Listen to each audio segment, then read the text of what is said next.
नमस्कार सर्वांना. मी एस.टी.आय. आकाश बोढारे. कर्मयोगीच्या यूट्यूब चॅनलवरती आपले सर्वांचे स्वागत आहे.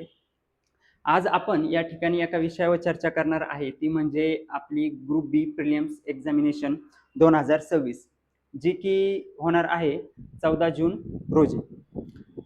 आजपासून आपण जर विचार केला तर एक्झामला किती दिवस बाकी आहेत, तर कट टू कट 56 दिवस बाकी आहेत. आजचा दिवस गेला तर 55 दिवस बाकी आहेत. थंबनेलमध्ये तुम्ही बघू शकता, आपण तिथं 50 दिवस म्हटलेलं आहे, ते ऑन अन ॲव्हरेज तिथं आपण मेन्शन केलेलं आहे.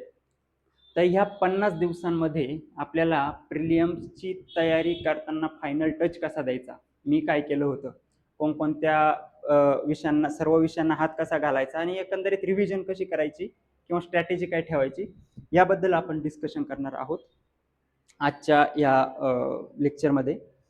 तर आपण जर ढोबळमानाने विचार केला तर ह्या कंबाईन प्रिलियम्स देण्यासाठी आपल्याला 2 ग्रुप दिसतात मुलांचे, जे की ज्यांची मेन्स ग्रुप बीची आणि सीची मेन्स आहे, असे मुलं त्यांची मेन्स देऊन ही प्री देणार आहेत. आणि असे मुलं की जे फ्रेशपणे ही ग्रुप बीची मेन्स देणार आहेत. तर आपला मुख्य फोकस हा ग्रुप बीच्या फ्रेश जे मेन्स देणारे विद्यार्थी आहेत त्यांच्यावर असणार आहे.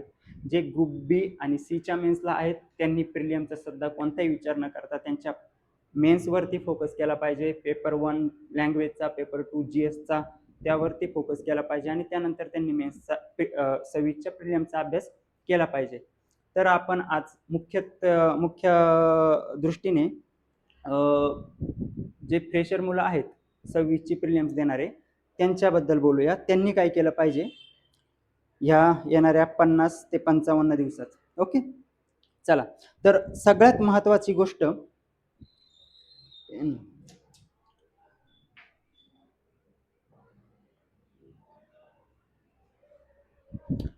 आता सर्वांनी इथपर्यंत येता येता सगळ्यांचा अभ्यास झाला असेल, असं कोणी नाही का आजपासून नवीन अभ्यास केला आणि 50 दिवसात प्रिलिम्स काढणारे, असं तर नाहीये. इतक्या दिवस अभ्यास केला, आपल्याला 50 दिवसात रिव्हिजन द्यायची आहे. ज्यांचा अभ्यास झाला आहे, जे रिव्हिजन देणार आहेत, त्यांच्यासाठी आपण हे करू. तर पहिला पॉइंट आहे रिव्हिजन.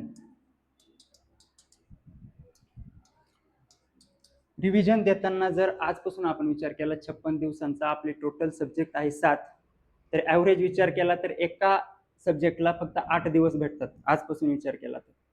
पण तो एकदम कट टू कट विचार केला तर होईल. आपल्या ह्या 50 किंवा 56 दिवसांमध्ये कमीत कमी 2 ते 3 ह्या रिव्हिजन बसल्याच गेल्या पाहिजे प्रत्येक विषयाला. त्यासाठी काय केलं पाहिजे, जे 2 सब्जेक्ट आहे तुमचे, मॅथ आणि करंट अफेअर्स, हे 2 सब्जेक्ट डेली तुमचे हाताळले गेले पाहिजे. यांचा अभ्यास तुमचा डेली झाला पाहिजे. मॅथची practice more than 2 and 3 hours मॅथची रोज प्रॅक्टिस झाली पाहिजे. ज्या पद्धतीनं आपण पॉलिटीला वेळ देतो, जिओग्राफीला वेळ देतो, हिस्ट्रीला वेळ देतो, तुम्हीच विचार करा तेवढाच वेळ तुम्ही मॅथला देता का? आणि मॅथचं वेटेज हे 20 मार्कांचं आहे. मॅथ म्हणजे मॅथ रिझनिंग दोन्ही मिळून 20 क्वेश्चनचं वेटेज आहे तिथं.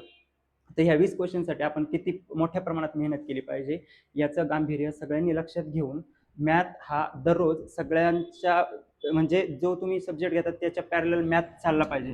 आणि मॅथसाठी नवीन असं काही करायचं नाही. आपण आता रिव्हिजन मोडमध्ये आहे.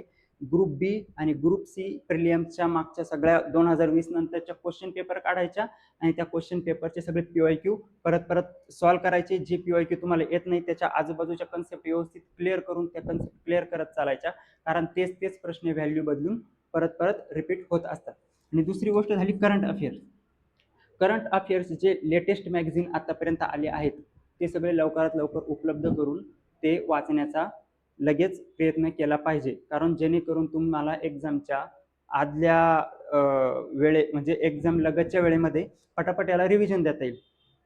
हे जर तुम्ही फ्रेश नंतर एकदम एक्झामच्या तोंडावर वाचायला घेतलं तर ते लवकर खाल्लं जाणार नाही, पचलं जाणार नाही. त्याच्यामुळं याची रिव्हिजन तुम्हाला आधीपासूनच थोडीशी केली पाहिजे. करंट अफेअर पण करताना हायलाइटेड पॉईंट पहिल्यांदा घ्यायचे. म्हणजे तुम्ही करंटचं बुक घेतलं, वार्षिकी घेतली किंवा एखादी तिमाही येते, तुम्ही जे पुस्तक वाचत असाल ते पुस्तक घेतलं आणि स्टार्टपासून वाचायला सुरुवात केली, शेवटपर्यंत संपवलं. अशी मेहनत आपल्याला करायची नाही आहे. आपण थोडंसं ॲनालिसिस तुम्ही केलंच असेल की करंटचे प्रश्न येताना कोणकोणत्या सेक्टरवरती 100% प्रश्न येतात, असे सेक्टर बाय फार्गेट केले पाहिजे. फॉर एक्झाम्पल तुमचे पुरस्कार झाले, नियुक्त्या झाल्या, स्पोर्ट झाले, महत्त्वाचे संमेलनं झाले, योजना झाल्या, ह्या गोष्टींवरती प्रश्न फ्रिक्वेंटली दिसतात. तर हे सेक्शन तुम्ही पहिल्यांदा वाचले पाहिजे. करंटचं पुस्तक घेतलं, पुरस्कार काढले, ते वाचलं. अशा पद्धतीनं तुम्ही करंट आणि मॅथ हे डेली रिव्हिजन केलं पाहिजे. हे 2 सब्जेक्ट झाले 7 सब्जेक्टमधून. आपले राहतात 5 सब्जेक्ट. त्याच्यात तुमचं हिस्ट्री, जिओग्राफी, पॉलिटी, सायन्स आणि इको. ह्या 5 सब्जेक्टला आपण 7 सब्जेक्ट बल्कमध्ये विचार केला तर रिव्हिजन करायला थोडंसं अवघड जातं. हे 2 सब्जेक्ट तुमचे डेली पॅरलल चालणार आणि त्याच्याबरोबर 1 सब्जेक्ट तुम्ही घेणार. या सब्जेक्टमधलं पण नवीन मटेरियल काहीच घ्यायचं नाही. आतापर्यंत जो तुम्ही अभ्यास केलाय, जे मटेरियल ठेवलंय त्याच्यावर विश्वास ठेवायचा आणि त्यालाच परत परत रिव्हिजन देत चालायचे. PYQचं ॲनालिसिस करायचं. आता आपल्याला एवढा वेळ नाही डिटेल सगळं कोणते इम्पॉर्टंट टॉपिक करायला, पण जे कोर टॉपिक आहे हिस्ट्रीमधले, जिओग्राफीमधले, पॉलिटीमधले, सायन्समधले, इकोमधले कोर टॉपिक व्यवस्थित करून ठेवायचे.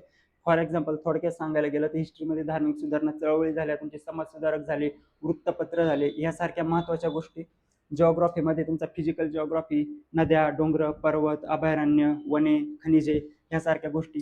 पॉलिटीमध्ये तुमची महत्त्वाची कलम, घटना निर्मिती प्रक्रिया, मूलभूत हक्कांपासून ते मार्गदर्शक तत्वांपर्यंत. सायन्समध्ये क्लासिफिकेशन सारख्या गोष्टी झाल्या, पोषण सारखा टॉपिक झाला, रोग, डिसीज यासारखे टॉपिक झाले. आणि इकॉनॉमिक्समध्ये दारिद्र्य, बेरोजगारी, त्याच्या संदर्भातल्या योजना, सार्वजनिक वित्त, बँकिंग यासारखे जे चॅप्टर आहेत, ह्या चॅप्टरला व्यवस्थित सगळी रिव्हिजन देताना तुम्ही व्यवस्थित तुमचं शेड्यूल बनवायचं. डे टू डे एकदम प्रॉपर शेड्यूल बनवून हे तुमचं रेडी झालं पाहिजे. दुसरी गोष्ट, एक झालं रिव्हिजन आणि दुसरं टेस्ट सिरीज.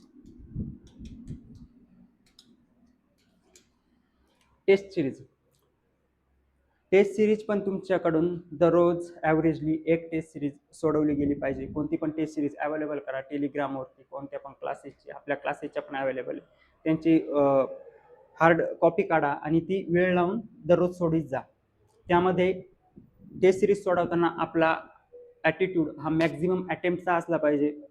त्याच्यात मॅथ कव्हर झालं पाहिजे, सगळं GS कव्हर झालं पाहिजे. एक जनरली तुमची आयडिया राहिली पाहिजे 30 ते 35 मिनिटांमध्ये GS आणि उरलेल्या वेळात मॅथ. ते जे टेस्ट सॉल्विंग स्किल आहे, कारण अभ्यास वेगळा, सॉल्विंग वेगळी, हे सॉल्विंग स्किल तुम्ही यामध्ये अचीव केले पाहिजे. त्यासाठी टेस्ट सिरीज महत्त्वाची असते. रोज एक टेस्ट सिरीज सोडवण्यात गेलीच पाहिजे. भरपूर अवेलेबल असतात, तुम्ही मार्केटमध्ये बघू शकता. त्यानंतर जर विचार केला आपण PYQ, एखादा टॉपिक खूप छान झाला असेल तुमचा, फॉर एक्झाम्पल पॉलिटीचा मूलभूत हक्क हा टॉपिक आहे, हा खूप छान झाला आहे, परत रिव्हिजन द्यायची गरज नाही. त्याचे मेन PYQ वाचून घ्यायचे, बघायचं आपल्याला किती येतं.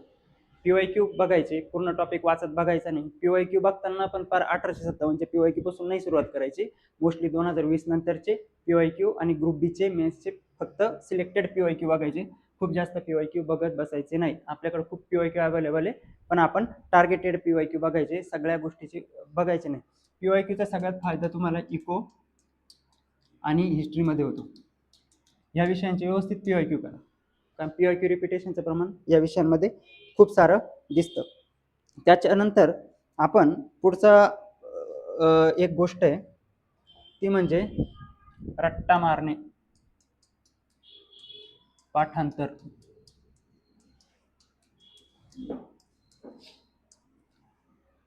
पाठांतर करण्यासाठी काही फॅक्च्युअल डाटा आहे आपल्याकडे, तो फॅक्च्युअल डाटा आपला पाठच असायला लागतो. तर हा जो फॅक्च्युअल डाटा आहे, हा फॅक्च्युअल डाटा एक्झामच्या आदल्या दिवशी तुम्ही एकदम रट्टा मारून किंवा त्याच्यावर नजर फिरून घेतलीच पाहिजे. तर हा फॅक्च्युअल डाटा कोणता असू शकतो, तर तुमचे समजा IMP कलमे झाले पॉलिटीचे,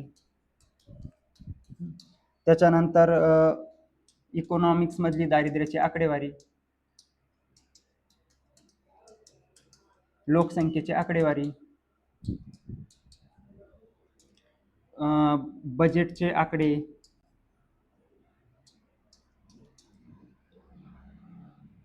त्याच्यानंतर क्लासिफिकेशन, याचे एक्झाम्पल्स, क्लासिफिकेशनचे एक्झाम्पल्स, सायन्समधलं ॲनिमल, प्लांट हे क्लासिफिकेशन आहेत ना, त्यांचे एक्झाम्पल वगैरे झाले. बजेटची महत्त्वाची आकडेवारी झाली, लोकसंख्येची आकडेवारी झाली, घनता, लिंग गुणोत्तर वगैरे वगैरे त्या गोष्टी, दारिद्र्याची आकडेवारी झाली, इम्पॉर्टंट कलम झाली. ह्यासारखा हा जो फॅक्च्युअल डाटा आहे तो एक्झामच्या आदल्या दिवशी वाचून जायचा. हा आधीच वाचून नाही घ्यायचा, कारण हा आपण नंतर विसरूनच जातो. या अशा सारख्या गोष्टी एक्झामच्या आदल्या दिवशी रिव्ह्यू करून घ्यायच्या एकदा. ओके. आणि ह्या पद्धतीने अभ्यास करून आपल्याला परीक्षेला सामोरं जायचं आहे. एकदम थोडक्यात सांगितलं मी, जास्त डीपमध्ये यामध्ये गेलो नाही. फक्त या सगळ्यांचा सारांश असा सांगते, मॅथ, रिझनिंग आणि करंटची प्रॅक्टिस रोज करणे, मॅथची PYQ वरतीच लक्ष देणे, नवीन कोणत्याही गोष्टी वाचत बसायच्या नाही, करंट पण व्यवस्थित वाचून घेणे, कारण ह्याच्या हा डाटा करताना तुम्ही लास्टचे 2-3 दिवस आधी करंटचे पण इम्पॉर्टंट पुरस्कार वगैरे या गोष्टींवरती रिव्हिजन करणारच आहे. त्यामुळे रिव्हिजन करायला फास्ट गेलं पाहिजे, त्यामुळे लवकर करून घेणे ते. आणि बाकीचे राहिले ते 5 सब्जेक्ट, या 5 सब्जेक्टचं नियोजन व्यवस्थित टाइम शेड्यूल लावून प्रत्येक विषयाला तुम्ही हात घालून त्यातले इम्पॉर्टंट टॉपिक केले पाहिजे आणि टेस्ट सिरीज सोडवून त्यातून व्यवस्थित मॅक्सिमम अटेम्प्ट ठेवून जास्तीत जास्त ॲक्युरेसी कशी करता येईल यासाठी तुम्ही तुमचे सॉल्विंग स्किल डेव्हलप केले पाहिजे. तरी ह्या पद्धतीने ह्या येणाऱ्या 50 ते 55 दिवसामध्ये तुम्ही अभ्यास केला पाहिजे आणि निश्चितच यश तुमचे असेल ग्रुप बीमध्ये. तर एवढे बोलून आपण या ठिकाणी थांबूयात. कर्मयोगी अकॅडमीतर्फे सर्वांना या परीक्षेसाठी खूप खूप शुभेच्छा. थँक्यू.